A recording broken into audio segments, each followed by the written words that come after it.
Guys, kali ini saya akan menulis pakai las ya. Yuk, ini.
Oke, mari kita lihat hasilnya. Jadi kita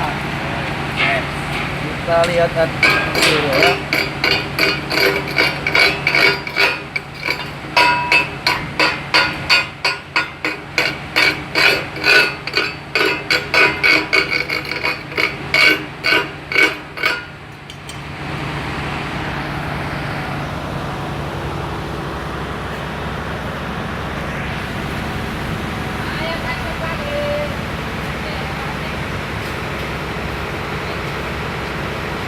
Oke guys, terima kasih. Jangan lupa di subscribe ya.